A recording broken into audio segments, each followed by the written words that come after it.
गायिका शारदा सिन्हा यांचं मंगळवारी 5 नोव्हेंबर रोजी निधन झालं. त्यांच्या निधनानं संगीत विश्वाचं मोठं नुकसान झालंय. त्यांच्या निधनानंतर देशभरातून शोक व्यक्त केला जातोय.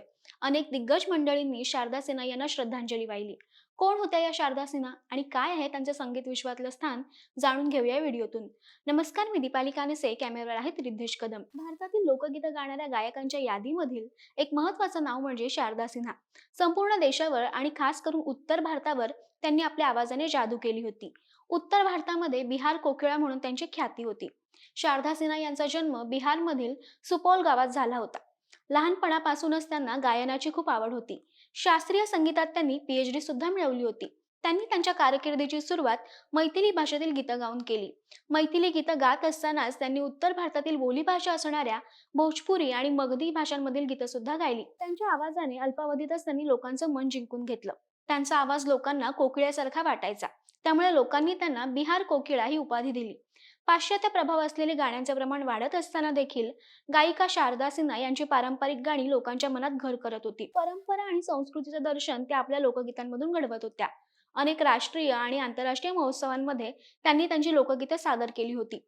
त्या मैथिली, भोजपुरी आणि मगधी भाषेतली गाणी तर गातच होत्या, पण काही हिंदी सिनेमांनाही त्यांनी आपला आवाज दिला होता. 1990 साली प्रदर्शित झालेल्या मैंने प्यार किया या हिंदी सिनेमाला त्यांनी आपला आवाज दिला होता. त्यानंतर हम आपके है कौन, गँग्स ऑफ वासेपूर या सिनेमांना देखील त्यांनी आपला आवाज दिला होता. त्यांनी लोकगीते तर बरीच गायली, पण त्यांची खास ओळख ठरली ती त्यांनी गायलेली छठ गीतं. छठ पूजा हा उत्तर भारतातील एक महत्त्वाचा आणि मोठा सण मानला जातो. उत्तर भारतासोबतच देशातल्या अन्य काही ठिकाणी सुद्धा हा सण साजरा केला जातो. हा सण 4 दिवसांचा असतो आणि विवाहित स्त्रियांसाठी तो खूप महत्त्वाचा असतो.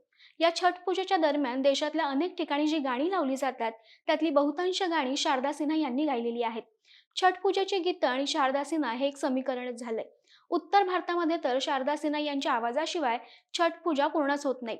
त्यांच्या गाण्यांची दखल अनेक मोठमोठ्या माध्यमांनी देखील घेतलेली आहे. त्यांच्या गायनाचे राष्ट्रीय आणि आंतरराष्ट्रीय स्तरावर कौतुकही झाले होते. अनेक मानाच्या पुरस्कारांनी त्यांचा गौरव केला गेलाय. 2000 मध्ये त्यांना संगीत नाटक अकादमीचा पुरस्कार प्रदान करण्यात आला होता. भारतातील 2 मानाच्या समजल्या जाणाऱ्या म्हणजेच पद्मभूषण आणि पद्मश्री पुरस्काराच्या मानकरी ठरल्या होत्या. 1991 मध्ये त्यांना पद्मश्री आणि 2018 मध्ये त्यांना पद्मभूषण पुरस्कार मिळाला होता. आपल्या आयुष्याची अनेक वर्ष त्यांनी संगीत क्षेत्राची सेवा केली. पण 2017 पासून त्या कर्करोगाशी झुंज देत होत्या.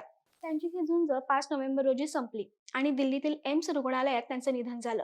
त्यांच्या मुलाने समाज माध्यमांवरून त्यांच्या निधनाची बातमी लोकांना कळवली.